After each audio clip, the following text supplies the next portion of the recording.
Whoa, Freddy is ready, baby! Who's up for round 2? Fnaf needs no introduction. It's the gift that keeps on giving. Believe me, I tried to tell him to stop. I have more than enough! It's this game that blew up into a media empire with a frenetic fan base of Freddy. She is such a bad... My sister is one of said fans who f***s with Freddy. I tried to tell her that she has a problem, and she punished me by summoning Fnaf 2 a day before it was supposed to come out. So, I guess that's what I get for opening my big mouth.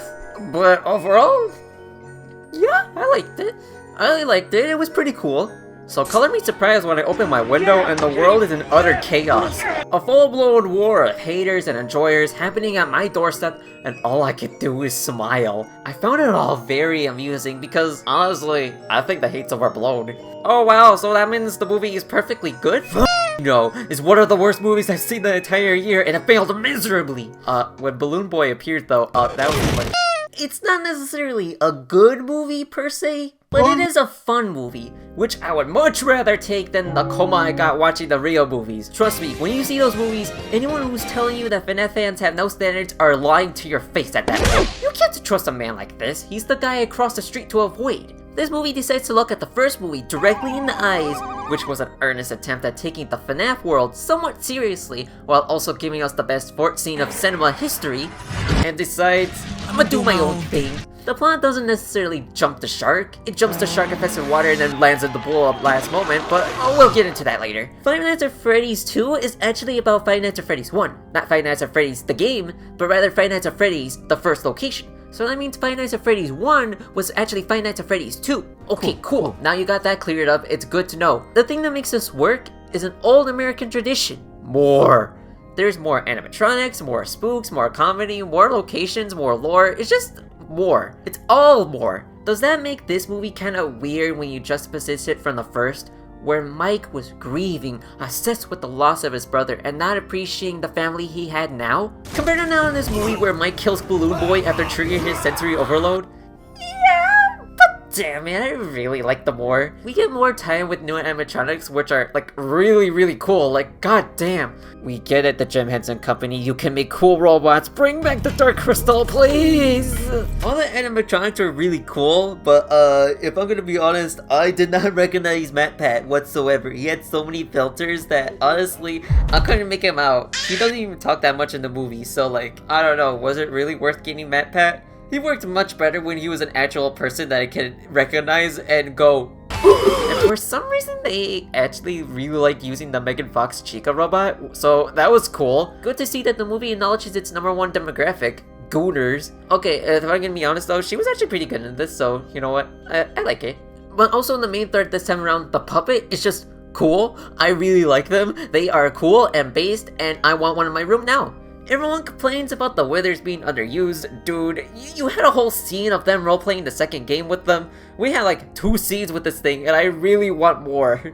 The best analogy that I can give is that it's much more of a Fright Fest movie, and as someone who got to meet Fred Boy before the Snatch of 25, I honestly appreciated that. It's not a work of art per se, but not everything is. It's like what N Dude said about the SpongeBob games. Not every single game under the sun needs to be some big AAA release. You know, I really miss the era of B-tier games and platformers especially. Maybe you just need something to turn your brain off and just go, yeah. I don't know, I've seen fans of Transformers and Avatar and action movies, and they all set out what they wanted to do, and people love them for that. For every horror scene, there's a well put together scene of William Afton acting his balls out, and for every lame jump scare that they toss to try to be scary, there's a moment that makes you go, oh wait, that's kinda cool. This is gonna be someone's first horror movie with good animatronics, and that was well done. Okay, but this movie also takes the other commandments of Americans. It's kind of stupid. You have to realize, you have to make a lot of concessions with this plot, and I think this is the thing that critics can't really stand. I guess it's fair, not everything is gonna appeal to everyone. Like, this time around, the villain, the puppet, is a Springtrap victim who's pissed off at adults for being stupid and ignoring her when she saw the famed child catcher catch a child and then dies. The fact that when she gets turned into the puppet, she sucks so bad at her job, she never actually kills anyone when she escapes Five Nights at Freddy's 1, it's actually kind of funny. We really got that aura kind of villain where she's just kind of pathetic. She really killed more people inside the restaurant than outside of it. And the main point of contention is that you really have to buy that Abby really misses the animatronics from the first movie for some reason. It's weird because she knew them for like 3 days and they tried to kill her in one of the said days. Despite the fact that she's already kind of popular because she got that Fazbear clout, and everyone has said Freddy fever because apparently the aunt for the first movie survived? Yeah, we never see her, but she's alive! She was the one that spread the rumors. Okay, I guess Golden Freddy showed restraint there. Jesus Christ, imagine if he tried. It just kind of seems silly that Abby really likes the FNAF game that much that she misses them to such an extent after 1 year. But then again, if I was friends with Freddy Fazbear, then I guess everyone else will be inadequate.